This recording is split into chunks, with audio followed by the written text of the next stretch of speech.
রাধে রাধে বন্ধুরা, তোমরা সবাই কেমন আছো? আশা করছি তোমরা সবাই ভীষণ ভালো আছো। আমরাও কিন্তু বেশ ভালো আছি। আজ আমি ভাবলাম আমার বন্ধুদের সাথে একটু অন্যরকম ব্লগ শেয়ার করব। তো সেই জন্যই দেখো, প্রথমেই না ফুল দিয়ে আমার ব্লগটা শুরু করলাম। তো ফুল দেখলে তো সবারই মন ভালো হয়ে যায়।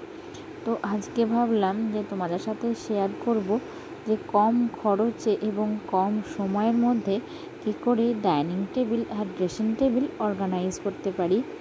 তো আমাদের ডাইনিং রুমে এই ডাইনিং টেবিলটা দেখো, নিচের দিকটা স্টিলের এবং ওপর দিকটা কাঁচের, এবং কাঁচটা না মানে কাঁচের যে গ্লাসটা আছে সেটা ছাপা।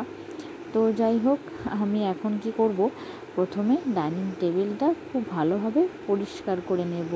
তো আমি যে ম্যাটগুলো পেতে রেখেছিলাম সেগুলো প্রথমে তুলে নিলাম, কেননা ওগুলো একটু পরিষ্কার করব। তারপরে এই যে একটু ভিজে কাপড় দিয়ে ডাইনিং টেবিলের যে কাঁচটা আছে ভালোভাবে পরিষ্কার করে আলতো হাতে মুছে দেব। তো যাদের আর কি কাঁচের টেবিল আছে তাদের অবশ্যই বলবো যে এই ধারের দিকগুলো মানে যে কানার দিকগুলো সেই দিকগুলো আর কি মোছার সময় খুব সাবধানতা অবলম্বন করতে। কেননা এই কাঁচের টেবিলের যে ধারগুলো আছে না, এগুলো খুব সূক্ষ্ম, মানে এদিকে তো কোনো সাপোর্ট থাকে না।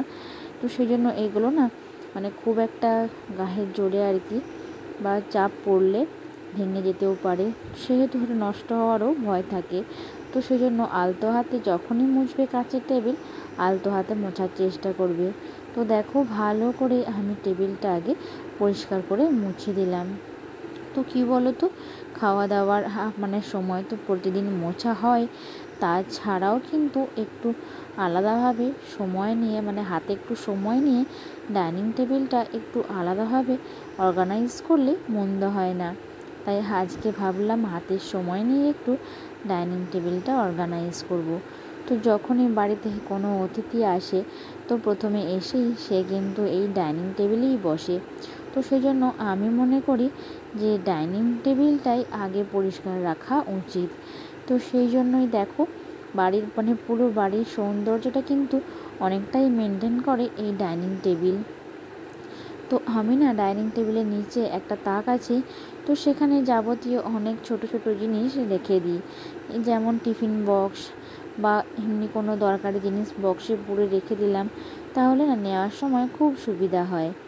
তারপর কি বলো তো, আমাদের তো এই নিচের দিকটা স্টিলের, তো স্টিলগুলো একটু পরিষ্কার করে না মুছলে একদম না ধুলো পড়ে যায়। তো সেই জন্য অবশ্যই ওপরের দিকটার সঙ্গে সঙ্গে নিচের দিকটাও আমি মনে করি পরিষ্কার রাখা উচিত। কেননা মানে ধুলো পড়ে গেলে যখন নিচের দিকটা সাদা মতন হয়ে থাকবে, দেখতে একদমই ভালো লাগবে না। তারপর মাঝের তাকে যে বললাম জিনিসগুলো রেখেছিলাম, তো সেইগুলো একটু গুছিয়ে নিলাম। যে কোনো জিনিস গুছিয়ে রাখলে দেখতে খুবই সুন্দর লাগে। তারপর দেখো, নিচের দিকটা খুব ভালোভাবে পরিষ্কার করে মুছে দিলাম। আর হ্যাঁ, এই স্টিলগুলো না একটু শুকনো কাপড়ে কেরোসিন তেল দিয়ে মুছলে খুব পরিষ্কার হয়। তো এটা আশা করি এখন সবার বাড়িতে মানে কিছু পরিমাণ থাকবে। তো এখন যেহেতু কেরোসিন তেলের ব্যবহার অনেকটাই কমে গেছে, তো আগেকার দিনে যেমন লণ্ঠন, হেরিকেন বা উনান ধরানোর জন্য কেরোসিন তেল লাগতো, তো এখন তো আর কারোর বাড়িতে উনানে রান্না তো খুব কমই হয়, আর লণ্ঠন আর হেরিকেনের পাট তো একদম চুকিয়ে গেছে। তো সেই জন্য কেরোসিন কিন্তু খুব একটা এখন পাওয়া যায় না, সব বাড়িতে থাকে না। তো কিন্তু কেরোসিন দিয়ে মুছলে ওই স্টিলগুলো খুব ভালো পরিষ্কার হয় আর চকচক করে। তো যাই হোক, আমি এদিকে এই ম্যাটগুলো একটু সার্ফ দিয়ে পরিষ্কার করে নেব, তাহলে না বেশ ভালো পরিষ্কার হবে। কি বলো তো, খাবার প্লেটগুলো তো এই ম্যাটের ওপর রাখা হয়, তো তেল চিটে ভাব না থেকেই যায়। মানে যতই আর কি কাপড়ে করে মুছি, তাতেও যেন তেল চিটে ভাব কাটে না। তো সেই জন্য আর কি ভালো করে সার্ফ দিয়ে উপর পিঠ এবং নিচের পিঠ ভালো করে পরিষ্কার করে ধুয়ে নেব, তাহলে কি বলো তো পরিষ্কার থাকবে। তো এদিকে যে মানি প্ল্যান্ট গাছটা আছে সেটা একটা কাঁচের গ্লাসের মধ্যে রেখে দিলাম। তো আশা করি সবার বাড়িতেই খুব সুন্দর সুন্দর এখন কাঁচের গ্লাস থাকে। তো কাঁচের গ্লাস অবশ্যই নেবে একটা, আর তারপর একটা স্প্রে নিয়ে একটা আর্টিফিশিয়াল যে দেখো ফ্লাওয়ারের টবগুলো, এগুলো খুব একটা বেশি দাম নয়, তো মোটামুটি ওই 40 থেকে 50 টাকা দাম হবে। তো নিয়ে ডাইনিং টেবিলটা সাজিয়ে রাখলে দেখতে খুব সুন্দর লাগবে। তারপর দেখো দুটো জল খাওয়ার জন্য গ্লাস রেখেছি, আর অবশ্যই একটা জলের বোতল তো রাখতেই হবে, কেননা ডাইনিং টেবিলে এলে আর কি সবসময় একটা জলের বোতল থাকা অতি আবশ্যক। তো তারপর একটা নুনের কৌটো এবং খাওয়ার পর জোয়ান লাগে, সেই জোয়ানের শিশাটাও আমি ওই যে ট্রেটা আছে তার মধ্যে রেখে দিলাম। তারপর খুব সুন্দরভাবে ম্যাটগুলো বিছিয়ে দিলাম, এবং কি বলো তো, এই ম্যাটগুলো না 3টি বিছালাম আর কি, যেহেতু আমাদের টেবিলটা দেয়াল বরাবর রাখা আছে, তো সেই জন্য ওইদিকে তো আর কেউ বসতে পারবে না। তো আপাতত 3টে ম্যাটই আমি বিছিয়ে দিলাম। তো দেখো খুব সুন্দর করে কিন্তু আমি স্ট্রেটা সাজিয়ে মাঝখানে রেখেছি। তো মাঝখানে রাখলে মানে যে যেদিকেই বসুক তার নিতে সুবিধা হবে। আর হ্যাঁ, ওই স্ট্রের মধ্যে কিন্তু নুনের কৌটো অবশ্যই রাখা আমি মনে করি অতি আবশ্যক। তারপর এই যে একটা পেতের মধ্যে ফলগুলো খুব সুন্দরভাবে সাজিয়ে রেখে দেব, যাতে যখনই যেই খেতে বসুক সে যেন খুব সহজেই পেয়ে যায়। তারপর খুব সুন্দর করে ফলগুলো আমি এখানে সাজিয়ে দিচ্ছি। তো দেখো ডাইনিং টেবিলটা এখন আমার সম্পূর্ণরূপে সাজানো কমপ্লিট হয়ে গেছে। তো দেখে বুঝতেই পারছো যে আমি যে জিনিসগুলো দিয়ে সাজিয়েছি সেই জিনিসের দাম কিন্তু খুব একটা বেশি নয়, কিন্তু দেখতেও অসাধারণ লাগছে এবং পরিষ্কার ও পরিচ্ছন্ন লাগছে। তো বেশি দাম দিয়ে জিনিস কিনে সাজালে যে বেশি সুন্দর লাগে তাও কিন্তু নয়, আমরা বাড়িতে থাকা জিনিস দিয়ে কিন্তু খুব সুন্দর করে আমাদের ডাইনিং টেবিলটা সাজিয়ে তুলতে পারি। তো তারপর যাই হোক, এদিকে আমার রুমে ড্রেসিং টেবিলটাও আমি আজকে খুব সুন্দর করে সাজাবো। তো প্রথমে কি করলাম, কলিন দিয়ে কাঁচটা ভালোভাবে ওপর থেকে নিচের দিকে মুছে দিলাম। আর তোমরা তো সবাই কম বেশি জানো যে কলিন দিয়ে কাঁচের জিনিস মুছলে সেটা খুব সুন্দর চকচক করে। তো দেখো ভালো করে কিন্তু আমি ওপর থেকে নিচের দিকে 2 থেকে 3 বার পরিষ্কার করে মুছে দিলাম। তো এক এক সময় কী হয় বলো তো, ধুলোর সাথে সাথেও কিন্তু অনেক নোংরাও এই কাঁচের মধ্যে জমে যায়। তো যাই হোক, এই ড্রেসিং টেবিলটা মুছতে মুছতে আমি আগের ভিডিওর কিছু দাদাভাই ও দিদিভাইদের কমেন্টগুলো পড়ে নেব।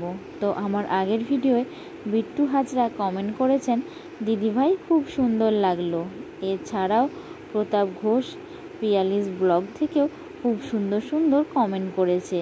তো দিদিভাই ও দাদাভাইদের উদ্দেশ্যে বলবো যে আমার এই ব্লগ তোমাদের ভালো লাগে, এতে আমার খুব খুব ভালো লাগে। আর তোমরা এভাবেই আমাকে সুন্দর সুন্দর কমেন্ট করতে থেকো কিন্তু। তো যাই হোক, এরপর নিচের দিকটাও খুব সুন্দর করে মুছে নিলাম, আর উপর দিক থেকেই মোছাটা আরম্ভ করলাম।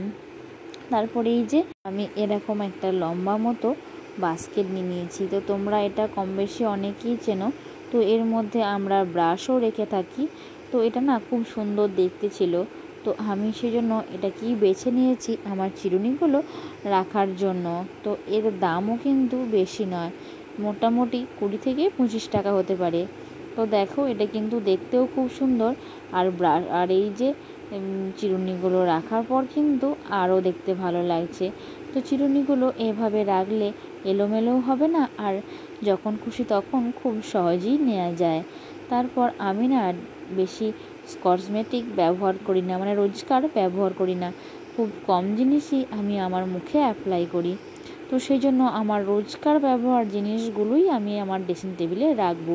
তো বাড়তি যে জিনিসগুলো আমি মেকআপের সময় ব্যবহার করি সেগুলো আমি অন্য জায়গায় রেখে দেব, কেননা বেশি জিনিস এখানে রাখলে রোজকার এগুলো মোছামুছি করাও অসুবিধা, এবং যতটা জায়গা পরিষ্কার থাকে আমার মনে হয় ততটাই ভালো, কেননা যেটুকু জায়গা পরিষ্কার থাকবে খুব সহজেই আমি এগুলোকে গুছিয়ে বাগিয়ে নিতে পারবো। তারপর দেখো ছোট থেকে বড় যত ক্লিপ ছিল, তো চুলে লাগানোর ক্লিপগুলো আমি এভাবে আয়নার ধারে ধারে যে জায়গাটা আছে সেখানে লাগিয়ে দিচ্ছি, তাহলে যখনই আমি চুল বাঁধবো এখান থেকে নেওয়ার আমার খুব সুবিধা হবে। তো সেই জন্যই আমি রেখে দিলাম। তো দেখো আমার ড্রেসিং টেবিলটা খুব সুন্দর সাজানো লাগছে এবং অনেকটাই পরিষ্কার পরিচ্ছন্ন হয়ে গেছে, কিন্তু এতে আমি খুব কম জিনিসই ব্যবহার করেছি অর্গানাইজ করার জন্য। তোমরা কিন্তু অবশ্যই তোমাদের বাড়িতে থাকা জিনিস দিয়েই খুব সুন্দরভাবে এটা অর্গানাইজ করতে পারো। তো আজকের ব্লগটা এখানেই শেষ করছি। রাধে রাধে।